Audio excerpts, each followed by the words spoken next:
औरतें अगर हिंदू हैं तो हमें कम से कम ये तो कुछ स्टेप्स लेने चाहिए कि हम उनके प्रोटेक्शन के लिए। और ये धर्मांतरण का जो अंडर कवर प्रोसेस चलता है, जिसका हाईलाइट हमको कभी पता नहीं लगता, हमें लगता है कि हम बस कैजुअल टॉक में हैं या कैजुअल बातें कर रहे हैं, जबकि वो आपको फंसा के उस चीज के लिए एक्सेप्ट करने की कोशिश करवाने की कोशिश करते हैं कि हम धर्मांतरण करें, मुसलमान चीजों को अपनाएं। और उस वक्त हम जब इन सब चीजों को कंपनी से बात भी करते हैं तो कंपनी कहती हैं ये सब हमारे इस कंपनी में नहीं चलता और उसको छुपा दिया जाता है। ये लोग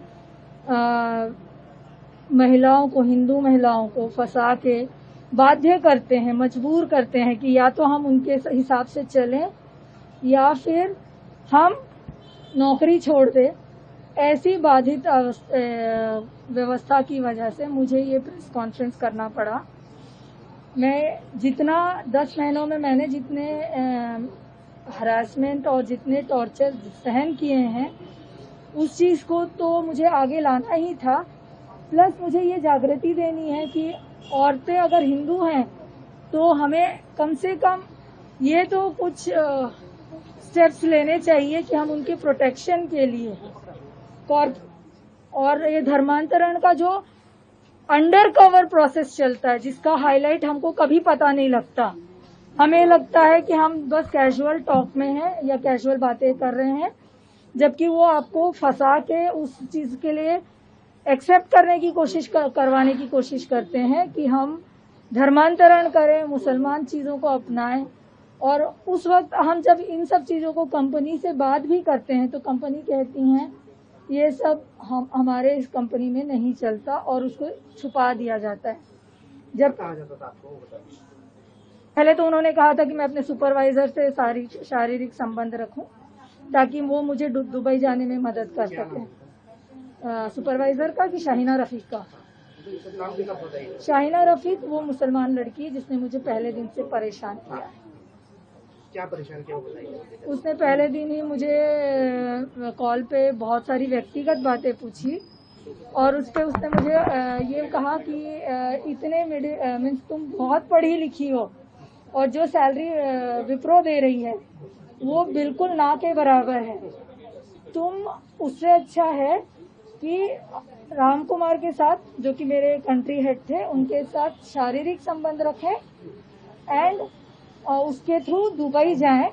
दुबई में मेरे साथ बहुत शेख पहचान के हैं, तो उन शेख के साथ, उनमें से किसी एक के साथ मैं आपकी शादी करवा दूंगी।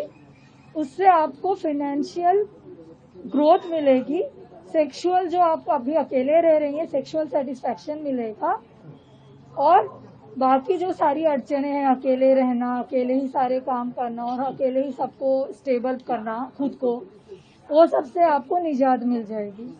ऐसा कहने का क्या कारण?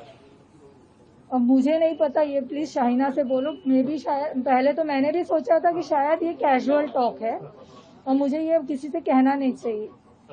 कोई पुलिस कंप्लेंट कल कंप्लेंट दी है, FIR के लिए आज बुलाया है। उन्होंने कहा हम इन्वेस्टिगेट करेंगे और उस पर फिर FIR दर्ज की जाएगी। आपने विप्रो से इस बारे में कोई संपर्क किया, कुछ मेल वगैरह या? हाँ जी, 24 अप्रैल 2026 को भी हमने इस मुद्दे को फिर से उठाया मेरे रेजिग्नेशन के बाद कि आप मुझे कारण दीजिए कि आपने मुझे क्यों निकाला है। मेरा क्या, या तो मेरा जॉब पे कुछ गलती होगी इसकी वजह से निकाला है, या फिर मेरे बिहेवियर में गलती होगी जिसकी वजह से निकाला है। और अगर सिर्फ और सिर्फ ये बात है कि वो कहते हैं कि मैं मुसलमान समाज के अगेंस्ट कुछ बोल रही हूँ, इसकी वजह से निकाला जाए, तो एक पक्ष में तो बात एक ही हाथ से तो नहीं होती ना। आप भी बात कर रहे हैं तभी मैं उसका प्रत्युत्तर दे रही हूँ। मेरी मांग सिंपल है, मेरे को मेरी जॉब वापस चाहिए, वेरी वेल, क्योंकि मैं वो डिजर्विंग हूँ, वर्दी हूँ। इलीगल टर्मिनेशन था, मैंने बार बार कहा है।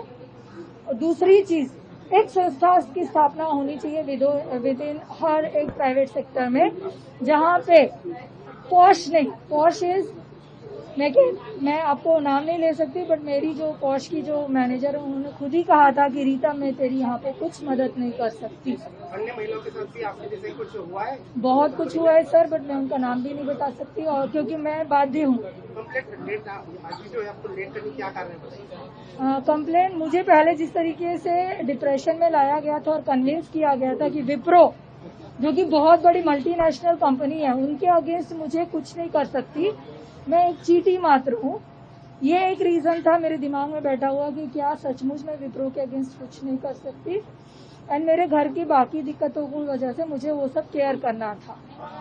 बट जब टीसीएस का केस देखा तो जब एक वहाँ के केस में मुझे ये समझ में आया यही सेम प्रकरण मेरे साथ हुआ है, तो मैं क्यों पीछे रहूं वो चीज बताने के जिन तकलीफों से मैं गुजर रही हूँ।